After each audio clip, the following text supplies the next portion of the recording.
civil society, our dear guests from the diplomatic and donor community, and representatives from the government, the Ministry of Climate Change, on behalf of the Minister. Assalamu alaikum. I was very delighted when our country representative Chima extended the invitation. I never hesitated to come, and that's for three reasons. First, it's so nice to be back in Pakistan. It's been 10 years since I last came here. And I was glad one of the sectors in our plan is on agriculture and food security, because that was the hat I used to play when I did projects here many years ago.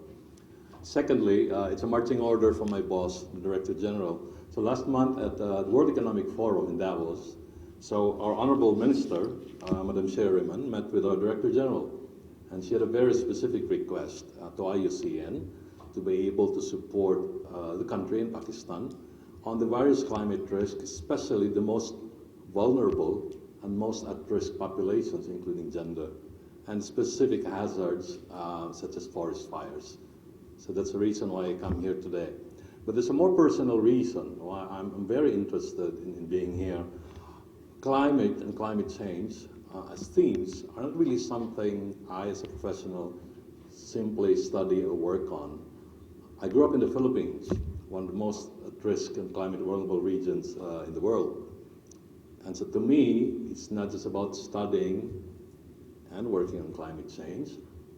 I did live and survive the many disasters and typhoons growing up as a kid in a small, very tiny island on the Western Pacific Rim. And so this is the passion that I have and the rest of IUCN bring to the partnership. To us, it's not just because we do this as a project, as part of our work. We do this because we have the commitment, we have the passion, and we are part of the global community to make a difference. Now, this project in particular is unique to us because this was launched at the onset of the COVID pandemic. So today we talk about resilience. I don't think there is no better example of resilience than this project, when it had to survive and be implemented through all the limitations that the COVID pandemic placed upon us, the dialogues and the visits and the meetings. So to me, this project in itself is the best example of resilience. And for that, I congratulate our team at IUCN and all of you, our partners and donors, for what we have achieved and for what we are celebrating today here in this particular event. Now, it's been mentioned earlier by the other speakers about IUCN. I often get asked, I'm relatively new to IUCN, and I joined also during the pandemic, and that's the reason why I only get to travel and visit you here today. We are largely known for being the world's largest and oldest environment organization, but the one thing I'm always proud of as part of IUCN is we are also the most diverse. Diverse in the sense that the union, which represents us, consists of the many different constituents and stakeholders in the global fight, in the global effort for conserving nature and the risk against the risk for biodiversity loss. We have state members, and we count 93. I'm very proud. 3 weeks ago, Maldives officially joined us as a state member, and coming from South Asia. And so we have this intergovernmental identity that we have. But more than that, we also represent over 1,300 NGOs, universities, civil society organizations. We have ministries representing us. And I'm very proud that in the last Congress we had in Marseille, we launched 2 more membership categories to recognize that there are 2 key stakeholders and partners in this. Part of the IUCN membership now includes indigenous peoples, communities, not represented by others, but they themselves sitting in our governance.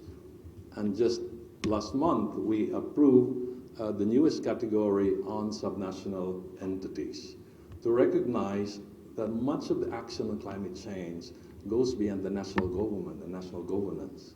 So we now have cities and provinces and subnational government entities forming part of IUCN.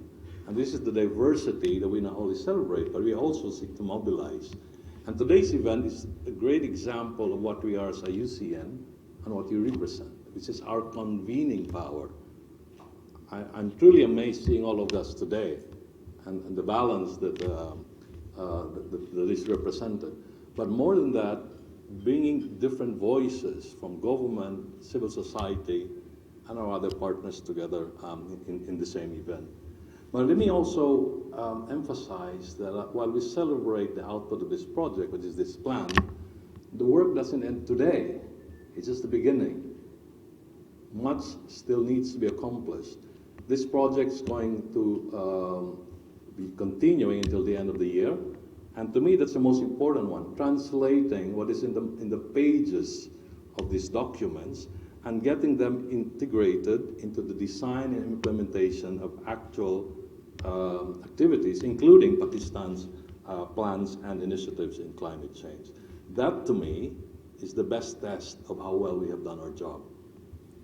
Now, yesterday, I met with our Pakistan National Committee, and we have over 40 member organizations here. And that's why I'm very positive. We can take this from plan into action. I was overwhelmed, and here in front of me is our chair, Mr. Romi. I was very much overwhelmed by the commitment and the passion that our members have demonstrated yesterday, have shared with me, for a just society that values and conserves nature. And that, I think, is the best example and the best contribution of the country.